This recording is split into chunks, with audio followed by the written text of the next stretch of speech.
My boyfriend told his friends he didn't want me to have his baby because I was getting too fat during pregnancy. So I left him, gave birth, and had a glow up. I then found someone who actually loved me, and that made my ex go psycho. He crashed our wedding and forced me to take everything from him. Josh and I have been together for the last 4 years, and I am currently 7 months pregnant. We met through a dating app, hitting it off over a shared love of nerdy comics and lame action movies. Our relationship moved at a pace we liked, moving in after 2 years, becoming parents to a cat after 3, and learning that I was pregnant last January. The day we found out was the best of my life. He had been pushing for us to have a baby, and when I came around to it and we saw those 2 lines, we were elated. We immediately started planning for the arrival of our bundle of joy. Well, in reality, it was mostly me planning everything and Josh just going with it. He didn't even seem to care what gender the baby was going to be, which was extremely odd given how excited he was beforehand. About 2 months into my pregnancy, he started making questionable comments about us having the kid. It wasn't anything too negative, but enough to plant a seed of doubt in my mind. Whenever I showed him potential cribs, strollers, or nurseries, he'd say, "Why can't they just sleep beside us?" Or, "Why don't we leave it for now and decide later?" I brushed it off as him being nervous at first, but then came the ignoring of my questions about the baby. I'd sent him pictures or themes for nurseries, and all he'd say in response was, "Sure," or "Cool, looks fine, I guess." He blamed it on him being stressed, saying he can't handle all this. I remember feeling very hurt by this. My bump had started really growing. I was in more and more pain by the day. My hormones were all over the place. I'd randomly start crying out of nowhere. All I wanted was to lie down and give my body a break, but I was pushing through, planning everything, and here he was, too stressed to help. I still pushed all my feelings away, until last month when he started hanging out with a coworker named Bill more often. I remember begging him to stay home, telling him I was in a lot of pain and needed him here, but he'd just brush me off because he needed to distress. He'd go to Bill's 2 or 3 times per week, and when he'd come home and find me throwing up in the bathroom, he'd barely check on me. Sure, he brought me a blanket and some water, but not much more than that. It got to a point where he stopped showing me any sort of affection. I couldn't get as much as a hug goodnight off him, much less a kiss or anything more intimate. I remember talking to my best friend Susie about it, and she told me some guys can act this way before becoming fathers, and suggested I get him a parenting book to ease his nerves. So last week, I got him a book suited for anxious expecting fathers. I even cooked him a 3-course meal from scratch, while freaking pregnant, so it would be ready for him by the time he got back from work. Well, that night was a disaster. Josh barely looked at me all while we ate our food,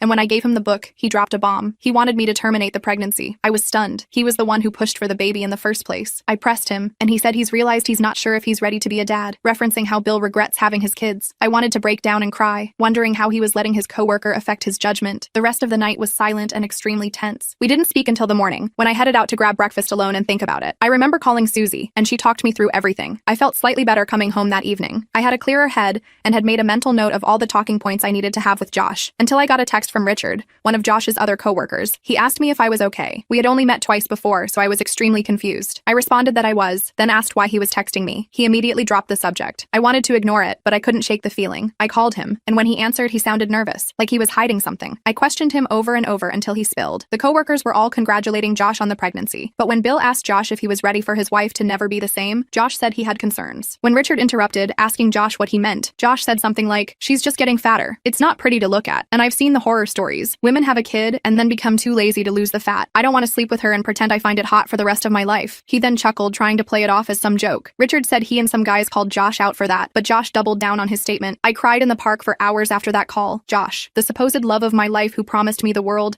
publicly admitted that me getting fat and ugly was the reason he didn't want to have our kid. I drove home determined to confront Josh about his betrayal, but my hands were shaking so badly I nearly crashed the car. I had to pull over and practice what I would say, recording voice notes to keep myself focused. It took me almost 30 minutes to calm down enough to drive again. My pregnancy app pinged with a notification that my baby was now the size of an avocado, which made me cry all over again. When I finally arrived home, I found Josh playing video games as if nothing was wrong. He hadn't even noticed I'd been gone for hours. Seeing his casual indifference made my blood boil, so I unplugged his console mid-game, forcing him to acknowledge me. He jumped up yelling about losing his progress until he saw my face. I must have looked like hell because he immediately backed up a few steps. I calmly showed Josh the texts from Richard, asking if they were true. Instead of denying it, he became defensive, saying Richard was exaggerating, so I realized he wasn't even going to try denying his disgusting comments. I stood there watching his face for any sign of remorse, but found none. Josh tried turning the situation around, claiming I was overreacting due to pregnancy hormones, classic gaslighting move, but I refused to let him gaslight me. I played the voice recording I'd secretly made of my call with Richard, where every disgusting detail was laid bare. I watched his face change as he heard himself described. I still remember how his Adam's apple bobbed as he swallowed nervously. The color drained from Josh's face as he heard himself described mocking my body, but rather than apologize,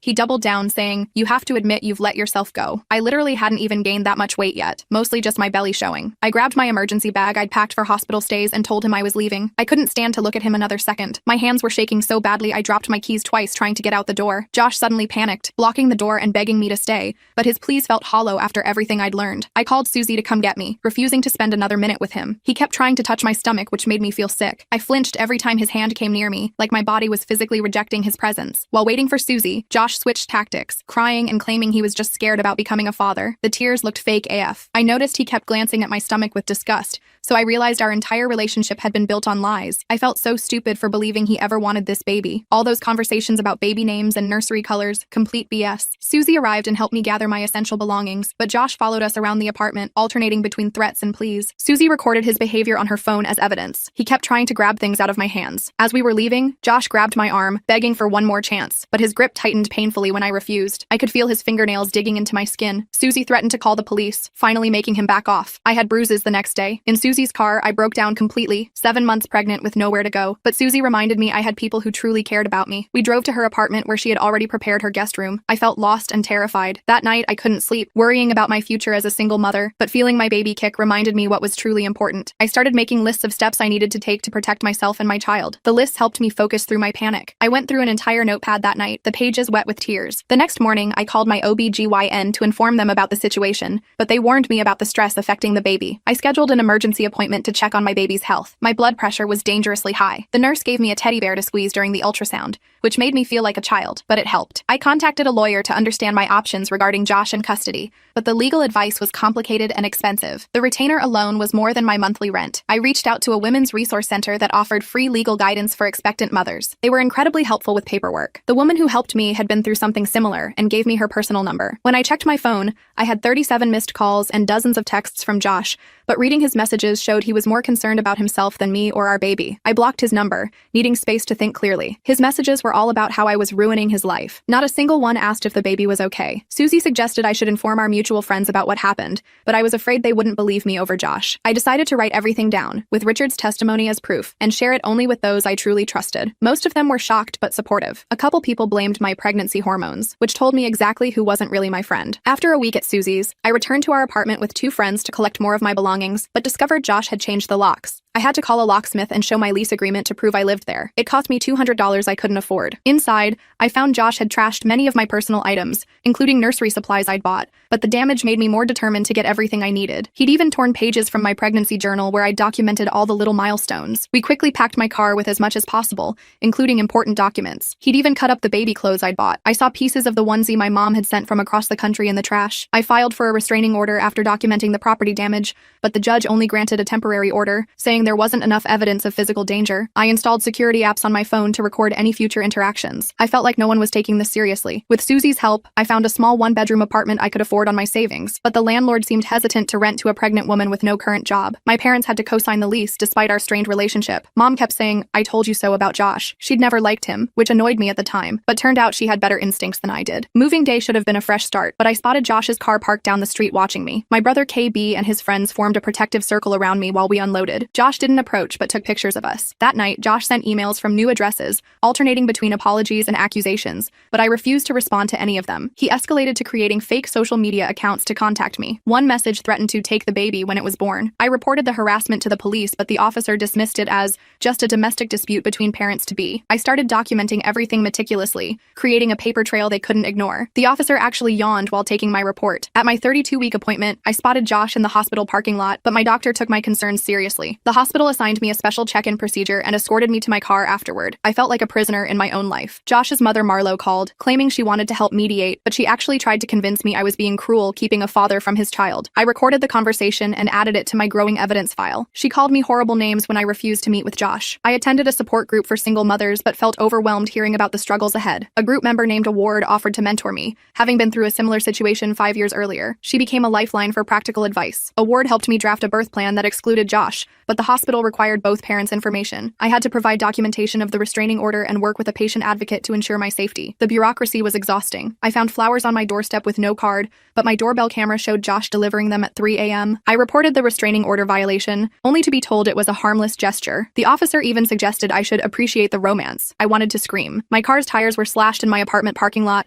but there were no security cameras to prove who did it. I had to spend money I couldn't afford on repairs and a steering wheel lock. I was now taking Ubers to doctor appointments parents. The drivers always wanted to chat about my pregnancy, asking innocent questions like, "Is your husband excited?" That made me want to cry. Susie suggested I stay with her again until the baby came, but I refused to be driven from my new home. I asked KB to stay with me temporarily, turning my living room into his bedroom. He snored loudly, but I felt safer with him there. As my due date approached, my anxiety worsened with every strange noise, but KB taught me self-defense techniques adapted for my pregnant state. I began to feel less helpless, though still constantly vigilant. I jumped at every sound outside my door. Every time the floorboards creaked, I'd break into a cold sweat. At 36 weeks, I woke to someone trying to open my apartment door at midnight, but the new deadbolt KB had installed held firm. I called 911 while my brother confronted Josh through the door. Josh was yelling that he just wanted to see his baby. The police finally arrived and found Josh clearly intoxicated, but they still seemed reluctant to arrest him. KB filmed the entire interaction while I reminded the officers about my restraining order. One officer knew Josh from high school, which made me nervous. Josh was arrested for violating the restraining order but was released on bail the next morning. I filed for an emergency hearing to extend and strengthen the protection order. I felt like I was fighting the system alone. At the hearing, Josh appeared with an expensive lawyer who painted him as a concerned father-to-be, but Richard testified about Josh's true comments at work. The judge extended the restraining order and added stricter provisions. Josh glared at me throughout the hearing. Josh lost his job after Richard's testimony revealed his character, but this left him with nothing to lose. His harassment intensified, now including calls to my workplace claiming I was unstable. He told my coworkers I had threatened to hurt myself and the baby. My boss George was initially understanding about the situation,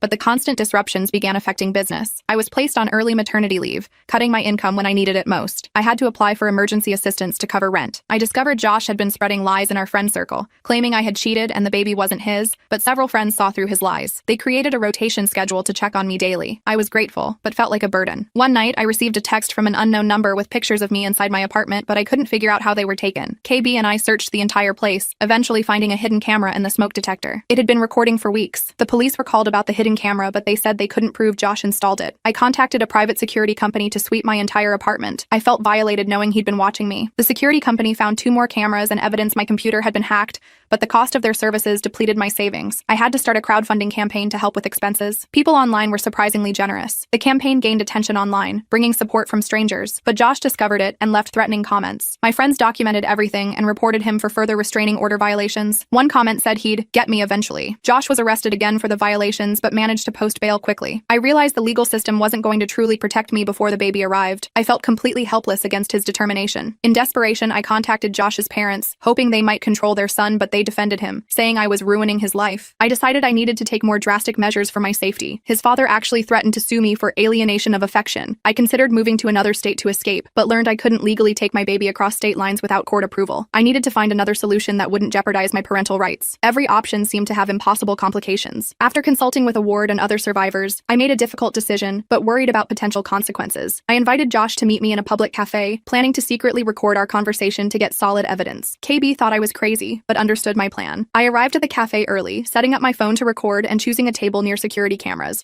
but my hands were shaking with anxiety. I texted KB, who was positioned nearby, ready to intervene if needed. I ordered tea but couldn't drink it. Josh arrived looking surprisingly put together and immediately began a charm offensive, but I steered the conversation toward his behavior. He gradually dropped the act, growing irritated when I wouldn't be manipulated. He kept trying to touch my hand. I calmly asked why he'd been harassing me, but his response was chilling. "You took my baby and ruined my reputation, so I'm taking your peace of mind." I realized he viewed this as revenge, not about our child at all. His eyes were cold as he said this. I pushed further, asking about the cameras in my apartment, but he smirked, asking how I enjoyed the show. I had explicit confirmation of his actions, which I knew would hold up in court. He seemed proud of how he'd terrorized me. When I mentioned his comments about my body to coworkers, his facade completely dropped, but I wasn't prepared for his vicious verbal assault that followed. Other cafe patrons began staring as he called me disgusting names. A woman at the next table looked horrified. The cafe manager Karma approached, asking if everything was okay, but Josh grabbed my wrist painfully under the table. I loudly announced I was 7 months pregnant and being threatened. Several people stood up immediately. Josh immediately switched tactics, claiming I was having a mental breakdown, but multiple witnesses had heard his tirade. Karma asked him to leave while a customer who happened to be a nurse checked on me. The nurse gave me water and helped me breathe. Josh refused to leave, causing a scene, but this only created more witnesses. KB finally stepped in, along with 2 other customers, physically escorting Josh outside. One man told Josh he should be ashamed of himself. I was shaken but triumphant, having gotten solid evidence, but as I left the cafe, I saw Josh vandalizing my car. KB called the police while I filmed from a safe distance. Josh was slashing my tires and breaking windows. The police arrived quickly this time and arrested Josh on the spot. spot, but I started experiencing contractions from the stress. The nurse from the cafe helped me breathe while waiting for an ambulance. She held my hand the entire time. At the hospital, doctors confirmed I was having false labor but advised complete bed rest to prevent early delivery. I had to rely entirely on friends for the next few weeks. KB moved his PlayStation into my bedroom to keep me company. Josh remained in jail, unable to make bail this time, but his parents hired an aggressive attorney. I had to use my recording and witness statements to fight back in court. Their attorney tried to claim I had entrapment Josh. The judge reviewed all evidence and denied Josh bail, but the stress of court appearances was affecting my health. My doctor wrote a letter allowing me to appear virtually for future hearings. My blood pressure was dangerously high again. With Josh temporarily contained, I finally had space to prepare for my baby, but I was emotionally exhausted and scared. Susie organized a small private baby shower to lift my spirits. The gifts were thoughtful and practical. The baby shower was a welcome distraction, but a gift arrived from Josh's mother with a disturbing note. We contacted my lawyer, who filed for a restraining order against her as well. The note said, "I'll be there for the birth whether you want me or not." At 38 weeks, my water broke in the middle of the night, but I was alone when it happened. I had to call an ambulance while trying to remain calm. The dispatcher stayed on the phone until help arrived. At the hospital, my contractions intensified quickly, but the nurse couldn't locate my special check-in status. I had a panic attack, terrified Josh would somehow find me. I couldn't stop crying between contractions. My doctor finally arrived and confirmed my protection status, but the labor was progressing faster than expected. There wasn't time for the epidural I had planned on. The pain was unbelievable, but I had no choice. KB and Susie arrived to support me, but the hospital only allowed one person in the delivery room. They took turns, ensuring I was never alone. KB nearly fainted during his shift. After 6 hours of excruciating labor, my beautiful daughter Lily was born, but the joy was mixed with fear as I checked every hospital staff ID. The nurses created a code word system for anyone entering my room. They used sunflower as our safety word. Holding Lily for the first time was magical, but I couldn't fully enjoy it knowing Josh might try something. The hospital assigned security to patrol near my room. I barely slept that first night, watching Lily constantly. News of Lily's birth somehow reached Josh's mother Marlo, but hospital security stopped her in the lobby. She created a scene, demanding grandmother's rights. She tried to claim she was my mother to get past security. The hospital wanted to discharge us after 2 days, but I didn't feel safe going home. A ward helped me find a temporary safe house through a domestic violence organization. We left through a service entrance to avoid being seen. The safe house provided security and support, but I had to remain completely off social media. My friends spread misinformation about where we were staying to throw Josh off our trail. They posted about me staying at places I wasn't. Josh was released from jail pending trial, but the prosecutor had added additional charges based on new evidence. His bail conditions now included GPS monitoring. He still managed to send letters through others. I filed for sole custody of Lily, but Josh counterfiled, claiming parental rights. I had to prepare for a lengthy court battle while caring for a newborn. Lily had colic and barely slept, adding to my exhaustion. My maternity leave was running out, but returning to work meant finding childcare I could trust. I accepted my parents' offer to help, slowly rebuilding our relationship. My mom fell in love with Lily instantly. The custody hearing was scheduled, but Josh's attorney requested multiple delays. Months passed with the situation still unresolved. Every delay cost me more money I didn't have. Lily grew into a beautiful, happy 3-month-old, but I lived in constant fear whenever we left the safe house. I rarely ventured out except for necessary appointments. I missed fresh air and normal activities. At one doctor's appointment for Lily, I met Tim, a pediatric nurse who was incredibly kind, but I was too traumatized to consider dating. We became friends instead, with him offering advice about Lily's development. He gave me his number just for baby questions. After 4 months in the safe house, I found a new apartment in a secure building, but it was in a different city, away from my support network. Tim offered to help with the move since he lived nearby. He brought his truck and packed lunch for everyone. Moving day went smoothly with Tim's help, but as we unloaded the last boxes, I had a panic attack imagining Josh finding us. Tim taught me grounding techniques he used with anxious patients. His calm presence made me feel safer. The custody hearing finally arrived, but Josh appeared with witnesses claiming I was mentally unstable. I presented my extensive documentation, including testimonies from mental health professionals. My hands shook throughout my testimony. The judge reviewed all evidence but struggled with completely terminating parental rights. A compromise was reached. Josh would have supervised visitation only after completing anger management and parenting classes. I cried in the bathroom after the ruling. I was devastated about the visitation decision, but Josh's GPS monitoring showed he'd driven by my old apartment multiple times. His bail was revoked, buying me more time. The officer who arrested him actually apologized for not taking me seriously before. With Josh temporarily back in jail, I focused on creating a home for Lily, but my finances were stretched thin. Tim connected me with a local mothers group that shared childcare and resources. The group became like family to me. I slowly began to trust people again, particularly Tim, who was wonderful with Lily, but I worried about his intentions. I kept our relationship strictly in the friend zone despite growing feelings. He never pushed for more. Josh's criminal trial approached, but his lawyer offered a plea deal that seemed too lenient. I met with the prosecutor,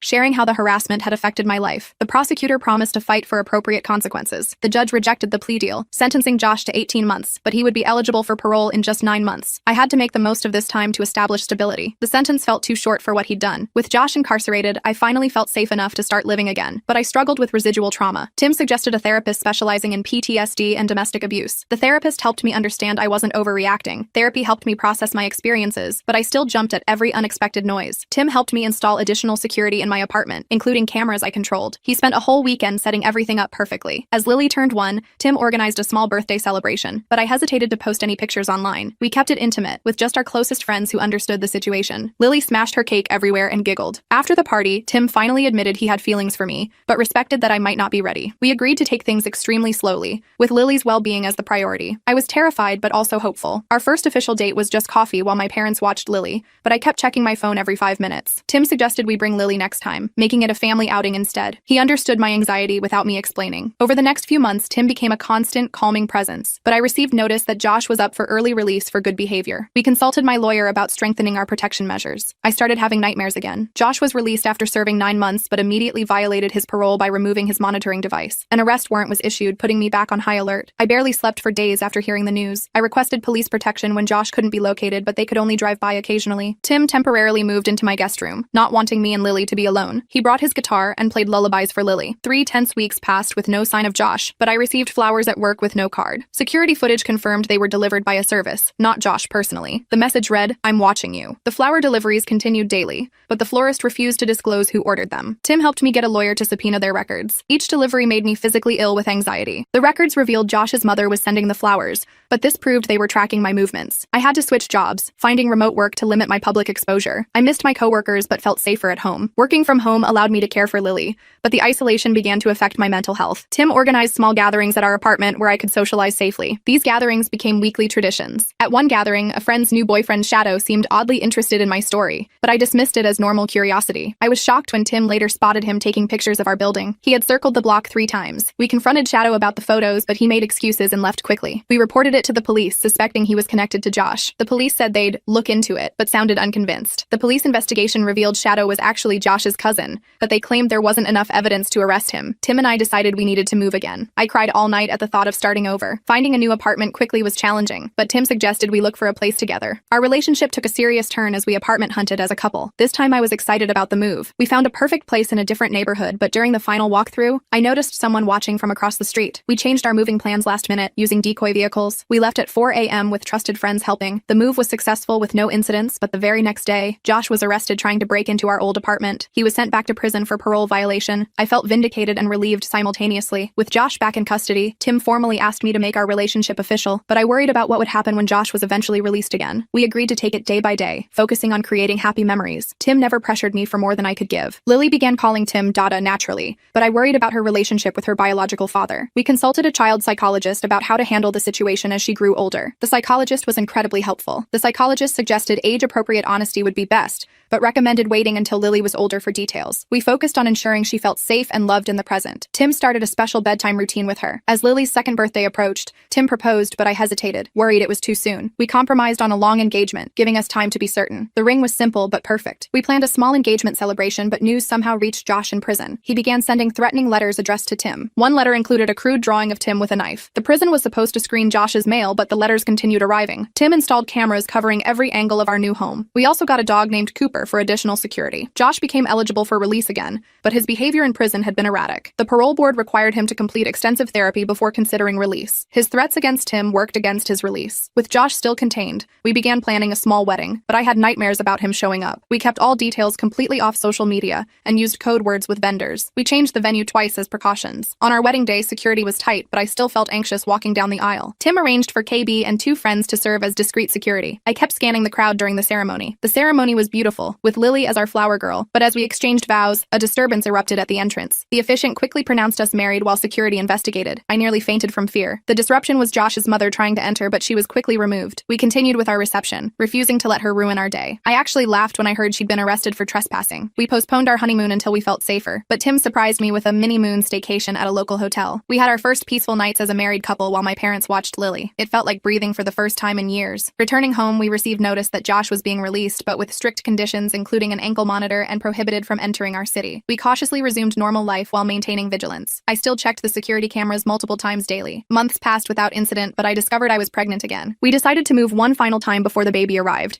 choosing a home in a gated community. The extra security was worth the higher cost. The pregnancy progressed smoothly, but at 7 months, I spotted someone resembling Josh near Lily's preschool. We immediately switched her to a school with better security protocols. The new school understood our situation completely. The police investigated the preschool incident, but couldn't confirm it was Josh. Tim installed a GPS tracker on Lily's backpack as as an extra precaution. We practiced safety drills with her as a game. As my due date approached, Josh violated his parole conditions, but went into hiding before police could arrest him. We went into lockdown mode, barely leaving our home. Tim worked from home to stay with us. I went into labor 2 weeks early, but was terrified of going to the hospital. Tim arranged for a midwife and backup medical team to come to our home for the birth. The midwife was experienced and reassuring. Our son Logan was born healthy at home, but the stress had taken a toll on my health. Tim took family leave to care for both me and the children. I developed postpartum depression, but got treatment quickly. 2 weeks after Logan's birth, police finally captured Josh, but discovered he had been living just 3 blocks from our previous apartment. We realized how close we had come to another confrontation. He had been watching our old place for weeks. Josh was sentenced to 5 years for multiple parole violations, but the judge finally granted my petition to terminate his parental rights. Tim was able to legally adopt Lily, making official what had been true in our hearts for years. The adoption ceremony made me cry with joy. The adoption day was one of the happiest of our lives,